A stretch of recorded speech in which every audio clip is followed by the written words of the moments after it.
Assalamualaikum warahmatullahi wabarakatuh. Salam sejahtera buat kalian semuanya dimanapun kalian berada. Kembali kita dalam latihan soal dan pembahasan ujian akhir semester 2 atau ujian kenaikan kelas, atau mungkin bisa disebut dengan penilaian akhir tahun, yang pada kesempatan ini kita akan membahas tema 6 pada kelas 5. Oleh karena itu, apabila video ini bermanfaat buat kalian semuanya, jangan lupa like dan subscribe bagi kalian yang belum ya, serta bunyikan tanda loncengnya. Dan juga jangan lupa untuk dibagikan kepada teman-teman kalian semuanya, baik melalui grup WA kelas atau grup-grup belajar lainnya, agar video ini semakin bermanfaat. Baik anak-anak semuanya, kita mulai pembahasannya. Kita sekarang langsung ke nomor 21, yang mana kami sampaikan kepada kalian semuanya, ini merupakan video bagian yang kedua. Untuk pembahasan soal nomor 1 sampai nomor 20 sudah kami sampaikan pada konten sebelumnya. Oleh karena itu, apabila kalian ingin mengetahui soal nomor 1 sampai nomor 20 untuk pembahasannya, kalian bisa melihat videonya pada link yang terdapat pada deskripsi video ini. Dan juga di deskripsi video ini kami sampaikan juga link-link untuk soal-soal untuk tema yang lainnya. Mari kita bahas untuk soal dari soal nomor 21. Saya buka catatannya dulu. Soal nomor 21. Setiap warga negara, saya kecilkan dulu. Setiap warga negara berhak memperoleh pendidikan dan pengajaran. Hal ini sesuai dengan Undang-Undang 1945 pasal.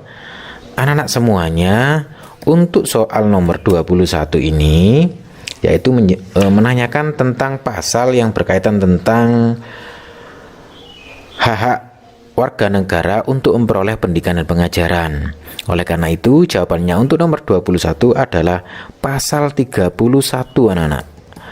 Pasal 31 Undang-Undang Dasar 1945, yang mana pasal 31 ini terdapat dua ayat. Ayat pertama berkaitan tentang setiap warga negara berhak mendapatkan pendidikan. Kemudian untuk ayat yang kedua dari pasal 31 ini bunyinya berkaitan tentang setiap warga negara wajib mengikuti pendidikan dasar dan pemerintah wajib membiayainya. Itu untuk soal nomor 21. Berikutnya soal nomor 22. Nah, saya kecilkan dulu.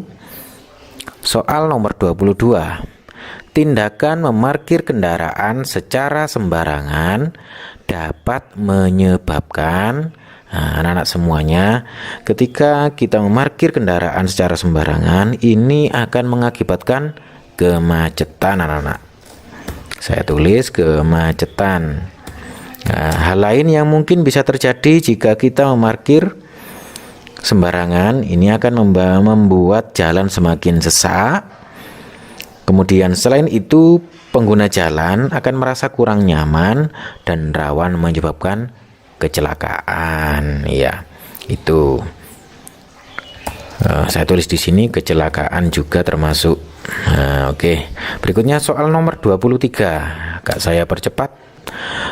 Kata yang dianggap penting dan dapat digunakan ke kata atau informasi lain disebut. Nah, saya ulangi lagi.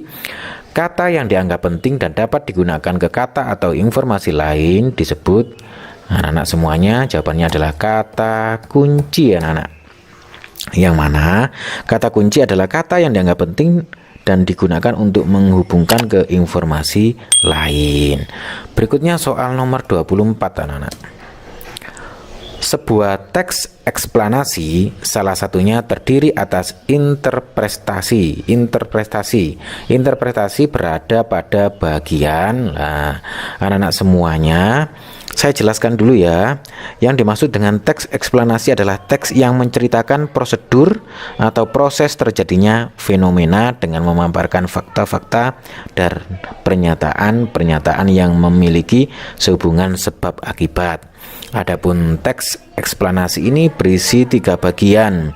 Yang pertama pernyataan umum yang berada di awal, kemudian ada deretan penjelas itu di bagian tengah, kemudian yang ketiga interpretasi yaitu pandangan atau simpulan yang berada pada bagian akhir.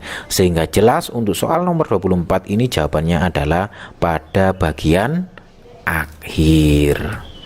Nah, berikutnya soal nomor 25 anak-anak.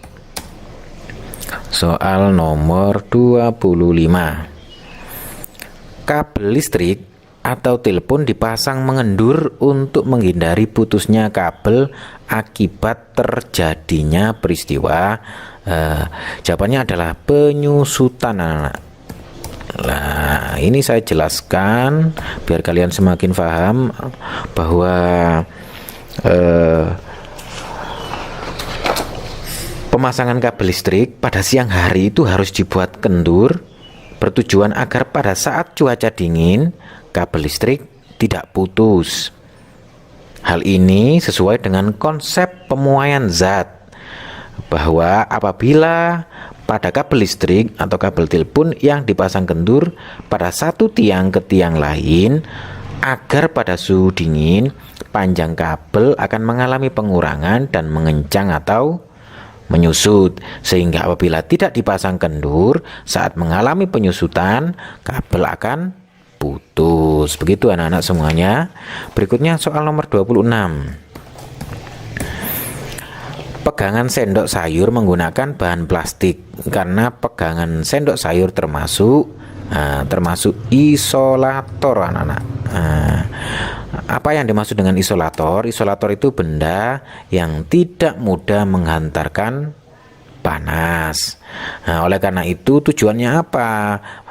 Menggunakan plastik agar ketika sendok sayur itu dicelupkan ke bahan atau air yang panas atau kuah yang panas, ini tangan kita yang dilapisi oleh plastik itu tidak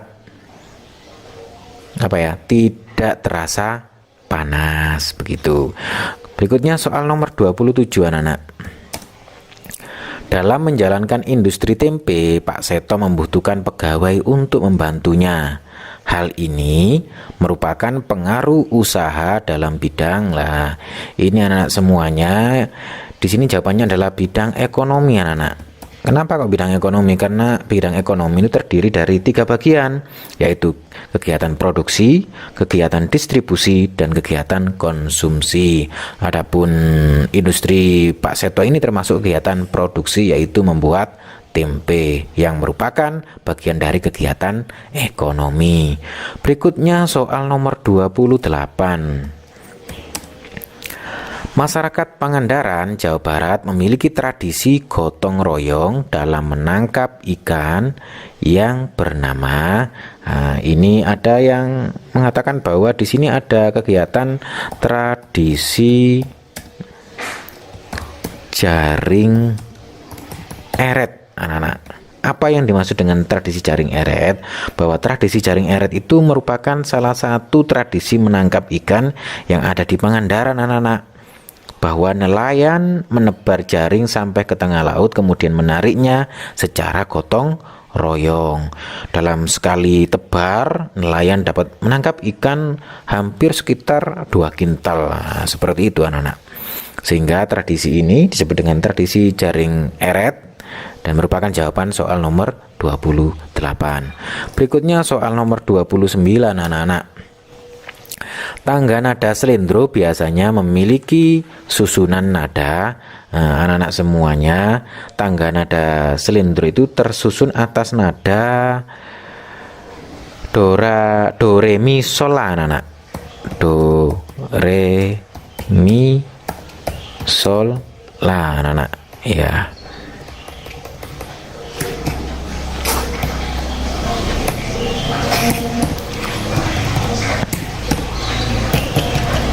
Nah begini, yang mana tangga nada selindro memiliki sifat yang gembira dan semangat. Nah seperti halo halo Bandung, lah itu nada semangat termasuk tangga nada selindro. Berikutnya soal nomor 30 anak-anak. Teknik menutup gambar dengan menggunakan satu warna sehingga menimbulkan kesan siluet adalah teknik siluet anak-anak. Nah, apa teknik siluet itu anak-anak? Yaitu teknik menutup objek gambar dengan menggunakan satu warna sehingga menimbulkan kesan siluet, yang artinya atau bisa disebut dengan blok. Berikutnya untuk soal nomor 31, sebutkan 3 contoh hak siswa menurut Peraturan Pemerintah Nomor 28 Tahun 1990. Anak-anak semuanya, hak siswa menurut Peraturan Pemerintah Nomor 28 Tahun 1990 ini ada 8 ya. Adapun isinya, saya ketik di sini, hak siswa menurut Peraturan Pemerintah Nomor 28 Tahun 1990, antara lain kita ketik 3 saja karena kita disuruh di sini dalam soal menuliskan 3 saja.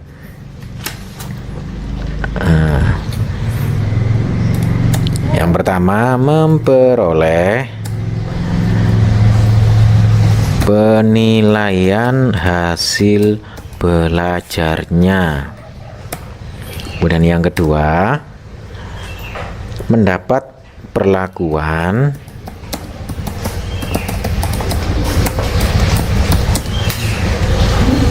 sesuai bakat, minat, dan kemampuannya. Kemudian yang ketiga,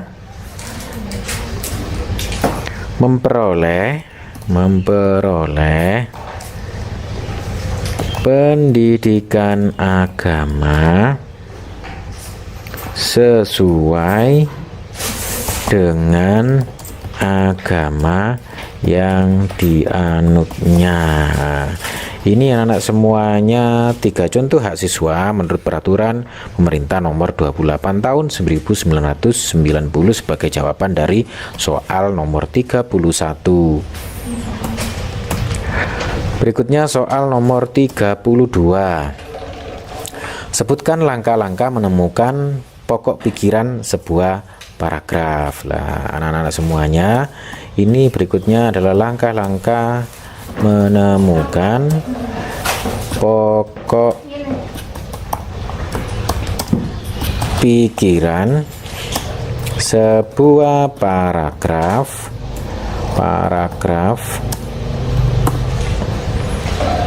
Nah, yang pertama anak-anak semuanya, kita harus membaca seluruh kalimat dalam paragraf.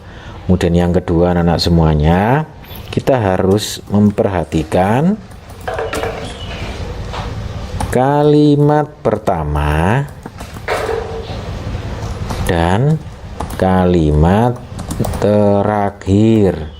Berikutnya yang ketiga anak-anak semuanya, mari kita tentukan kalimat yang merupakan kalimat utama paragraf tersebut. Kemudian yang keempat, pokok pikiran semuanya itu dirumuskan dari kalimat utama paragraf tersebut. Begitu anak-anak semuanya. Jadi langkah-langkah menemukan pikiran pokok sebuah paragraf. Yang pertama adalah kita baca seluruh kalimat dalam paragraf.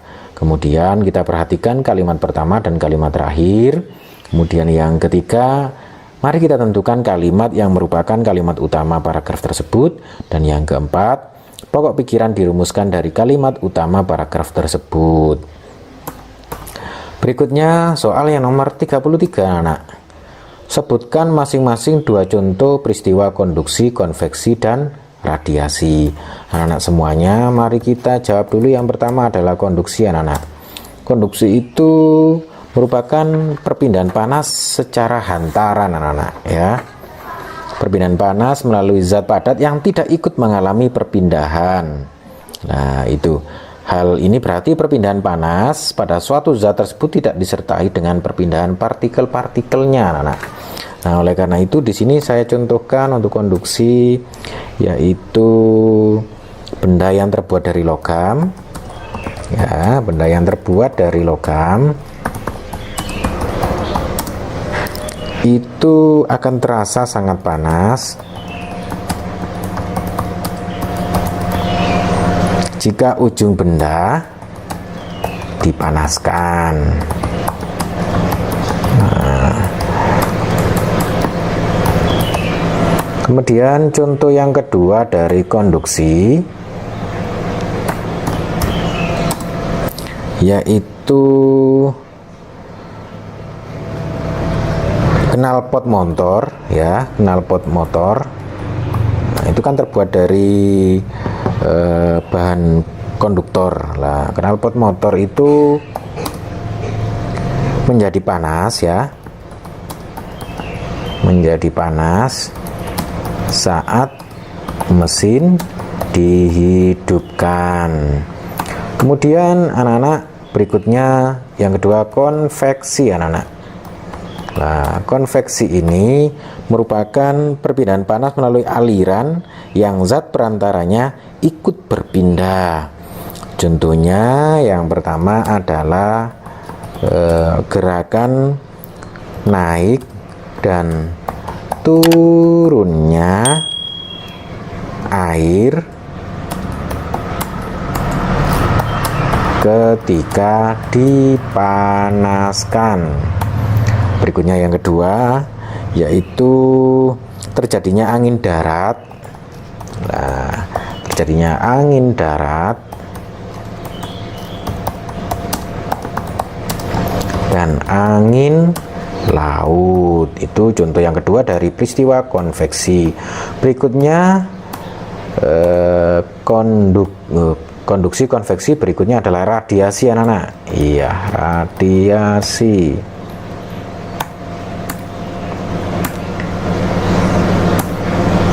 Contoh yang ke radiasi, saya sampaikan dulu bahwa yang dinamakan dengan radiasi yaitu perpindahan panas tanpa zat perantaraannya. Lah, ini kadang sering disebut dengan pancaran anak-anak. Contohnya adalah untuk radiasi, yaitu panas matahari sampai ke bumi lah.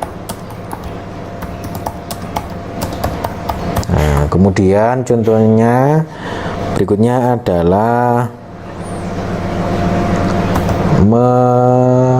menjemur ya, menjemur pakaian.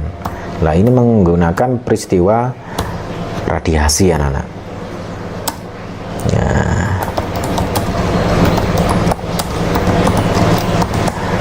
Baik anak-anak semuanya, itu contoh dari konduksi, konveksi, dan radiasi. Berikutnya kita ke soal nomor 34. Sebutkan 5 makanan khas beserta nama daerahnya ya. Nomor 34. Makanan khas beserta nama daerahnya. Nah, di sini saya contohkan yang pertama mie Aceh. Mungkin ini dari Aceh jelasnya. Kemudian ada namanya rendang, ini dari Sumatera Barat. Kemudian gulai ikan patin, nah, ini dari Jambi anak-anak. Kemudian ada lagi otak-otak. Nah, otak-otak ini dari Riau anak-anak. Kemudian satu lagi, lah pempek. Lah ini dari Sumatera Selatan atau Palembang. Nah, itu anak-anak contoh dari makanan khas beserta nama daerahnya. Berikutnya anak-anak semuanya soal nomor 35. Jelaskan apa yang kalian ketahui tentang irama. Nah, anak-anak semuanya, yang dimaksud dengan irama, irama itu adalah alunan yang terjadi karena perulangan dan pergantian kesatuan bunyi dalam arus panjang pendek bunyi, keras lembut tekanan, dan tinggi rendahnya nada.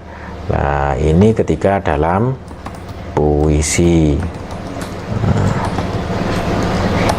Jadi anak-anak semuanya, yang dinamakan dengan irama adalah alunan yang terjadi karena perulangan dan pergantian kesatuan bunyi dalam arus panjang pendek bunyi, keras lembut tekanan, dan tinggi rendahnya nada dalam puisi. Anak-anak semuanya, demikian tadi pembahasan soal ujian kenaikan kelas atau penilaian akhir tahun atau ujian semester 2 yang telah kita bahas bersama, dari soal nomor 21 hingga soal nomor 35. Adapun untuk soal nomor 1 hingga nomor 20 sudah kita bahas pada video sebelumnya. Oleh karena itu, apabila kalian tidak tahu video manakah yang membahas tentang soal nomor 1 sampai nomor 20, kalian bisa lihat videonya pada link yang terdapat pada deskripsi video ini. Oleh karena itu, jangan lupa like dan subscribe bagi yang belum ya, apabila video ini bermanfaat buat kalian semuanya. Dan bagikan juga kepada teman-teman kalian semuanya, baik di grup WA belajar atau grup WA kelas lainnya, agar video ini semakin bermanfaat. Sampai ketemu lagi di video pembelajaran atau pembahasan soal berikutnya. Akhirul kalam, wassalamualaikum warahmatullahi wabarakatuh.